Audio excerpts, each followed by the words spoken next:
బోధన్ మండల legal service కమిటీకి Indur high school విద్యార్థులు ఉపాధ్యాయులు సాదర స్వాగతం పలికారు. బోధన్ మండల లీగల్ సర్వీస్ కమిటీ ఆధ్వర్యంలో ఇందూరు హైస్కూల్లో న్యాయ సేవా సంస్థ దినోత్సవాన్ని పురస్కరించుకొని న్యాయ విజ్ఞాన సదస్సును నిర్వహించడం జరిగింది.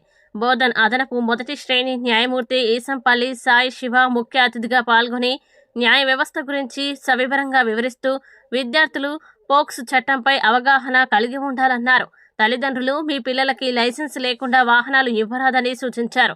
ప్రతి విద్యార్థిలో ఏదో ఒక నైపుణ్యం కలిగి ఉంటుందని, ఒకరితో మరొకరు పోల్చుకోకుండా కేవలం మార్కులు, ఉత్తీర్ణతతో పాటు సమాజంలో జరుగుతున్న అన్ని విషయాలపై పట్టు ఉండాలన్నారు. ప్రతి విద్యార్థి తమ హక్కుల్ని తెలుసుకున్నప్పుడే అసలైన విద్యకు నిర్వచనమని మొదటి శ్రేణి జడ్జ్ సాయి శివ తెలిపారు.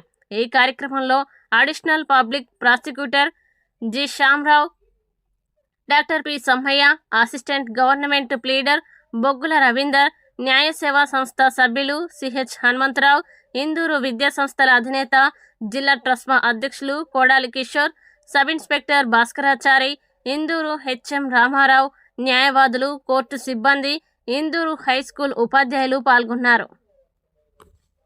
I feel very happy to be here. ఎందుకంటే రోజు మార్నింగ్ కార్లో తీసుకెళ్ళి మా వాళ్ళు కోర్టుకి తీసుకెళ్తారు. వన్స్ కోర్టుకి వెళ్ళిందంటే అక్కడ అక్యూజ్డ్ని, అడ్వకేట్స్ని, పోలీసులను తప్ప ఎవరిని చూడలేము.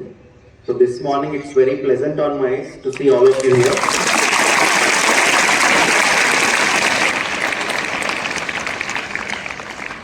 And I would like to also convey my gratitude to Mr. Bhaskarachari, Sub Inspector of Police, Bowdoin Town, Liaison Officer and all the Police Department of Bowdoin Town for smoothly arranging this program.